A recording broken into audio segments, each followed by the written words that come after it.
Welcome to ఆర్5 TV news.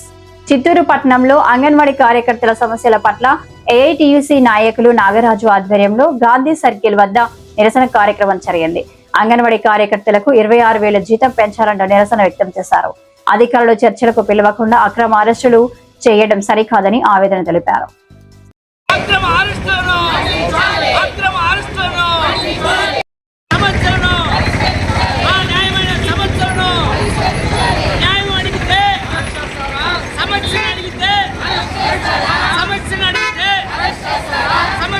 సమస్యలపైన అనేక పర్యాయాలు మేము మెమరాండాలు ఇచ్చి మంత్రి గారితో కూడా చర్చించి మీరు సమస్యలు తీర్చకపోతే మేము 23వ తేదీ నిరాహార దీక్షలకు వెళ్తామనేసి ముందస్తుగా తెలిపి ఆ తర్వాత ప్రభుత్వ పనులకు ఇబ్బంది లేకుండా సామరస్యంగా మేము శాంతియుతంగా నిరాహార దీక్షలు చేసుకుంటూ చెలో విజయవాడ కార్యక్రమాన్ని 2వ తేదీ మేము నిర్వహించాము. ప్రభుత్వానికి తెలియజేశాం, 2వ తేదీ లోపల మీరు కానీ మాకు సమస్యల పరిష్కారానికి ఏదో ఒకటి చెప్పకపోతే ఉధృతం చేస్తామని తెలియజేసి కూడా మేము శాంతియుతంగా ఈరోజు 2వ తేదీ నిన్న 10,000 మందితో మేము అక్కడ ధర్నా చేసుకుంటూ శాంతియుతంగా ఉంటే మధ్యాహ్నానికి మాకు విషయం తెలియజేస్తాము, చర్చలకు పిలుస్తామని ఊరించి సాయంత్రం అయినా కూడా వాళ్ళు ఎలాంటి ఇది కూడా చర్యలు తీసుకోలేదు. మేము ఏం అడుగుతున్నాం, 42 రోజులు సమ్మె చేసినప్పుడు ముఖ్యమైన డిమాండ్ మినిట్స్ కాపీ గవర్నమెంట్ ఇచ్చింది. అందులో ముఖ్యమైన డిమాండ్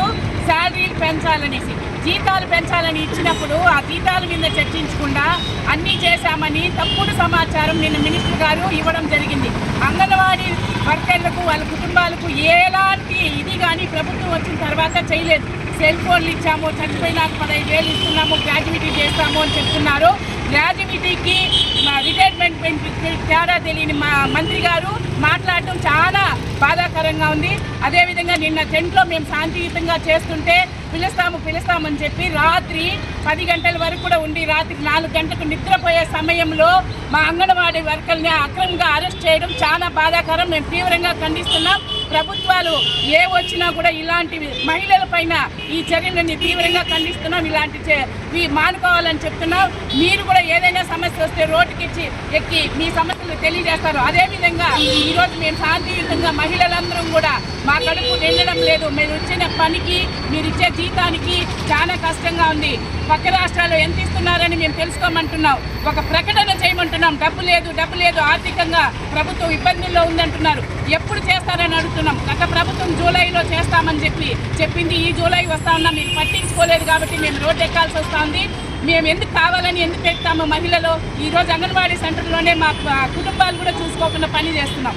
కాబట్టి దయచేసి ఈ అక్రమస్తులను మేము తీవ్రంగా ఖండిస్తున్నాము. ఇలాంటివి మళ్ళా పునరావృతం కాకుండా చూసుకోవాలా. 9వ తేదీ మళ్ళా చర్చలకు పిలుస్తామన్నారు. పిలిచి మాట్లాడకపోతే రాబోయే కాలంలో ఇంకా ఉధృతం చేస్తామనేసి ప్రభుత్వాన్ని హెచ్చరిక చేస్తున్నాం.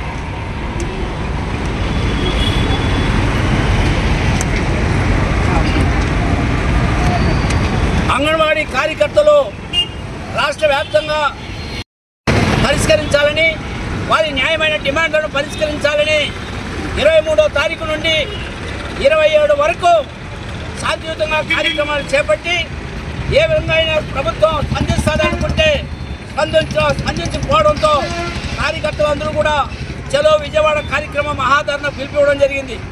అందులో భాగంగానే అక్కడ జరిగినటువంటి ఇన్సిడెంట్ అంతా కూడా సంఘటన అంతా కూడా మా రాష్ట్ర నాయకులు ప్రేమ గారు కూడా చెప్పారు. కానీ ప్రభుత్వాన్ని మేము ఒకటి అడుగుతున్నాం, కనీస వేతనం 26,000, గ్రాడ్యుయేట్ ఇవ్వాలా, వేసవి సెలవులు ఇవ్వాలా. ఏదైతే గత ప్రభుత్వం మినిట్స్ ఒప్పందం కుదుర్చుకుందో యూనియన్ నాయకుల నుండి ఆ ఒప్పందం మినిట్స్ కాపీని కూడా ఇవ్వకుండా కాలయాపన చేస్తున్నారంటే ఎంత దుర్మార్గమో ఒక్కసారి ఆలోచించాల్సిన అవసరం ఉంది. కూటమి ప్రభుత్వం అధికారంలోకి వచ్చిన తర్వాత మేము అంగన్వాడీ కార్యకర్తలకు న్యాయం చేస్తామని చెప్పినటువంటి కూటమి ప్రభుత్వం ఈరోజు వాళ్ళు న్యాయం అడిగిన దానికి, సమస్యలను పరిష్కరించడానికి దానికి రాత్రిపూట అరెస్ట్ చేస్తారా? ఇది ప్రభుత్వానికి సిగ్గుచేట నుంచి కూడా ఏఐటీసీగా నేను చెప్పదలుచుకున్నా. మేము ఒకటే చెప్తున్నాం, గత ప్రభుత్వం ఇప్పుడు అధికారులు ఉన్నటువంటి చంద్రబాబు నాయుడు ప్రభుత్వం అంగన్వాడీ కార్యకర్తలు రుచి చూశారు, వాళ్ళు పోరాటం రుచి చూశారు. మీకు బాగా తెలుసు వాళ్ళు దేనికి భయపడరు, బెదరు, అదరు అనేది కూడా మీకు తెలుసు. కానీ ఈరోజు మీరు ఉన్న పరంగా పోలీసుల యొక్క జులుముతో, పోలీసుల యొక్క బలముతో వాళ్ళని అరెస్ట్ చేయడం, అక్రమ అరెస్ట్ చేయడం ఇది నీచమైన పని. ఇది ఏఐటీయూసీ తీవ్రంగా ఖండిస్తుంది. భవిష్యత్తులో ఇలాంటి సంఘటన జరగకుండా వెంటనే రాష్ట్ర హైకోర్టును పిలిచి సమస్యని న్యాయమైన డిమాండ్లు పరిష్కరించాలని డిమాండ్ చేస్తున్నాం. లేని పక్షంలో పెద్ద ఎత్తున ఉద్యమం చేయడానికి వెనకాడమని ఏఐటీయూసీగా ఈ ప్రభుత్వాన్ని హెచ్చరిస్తున్నాం.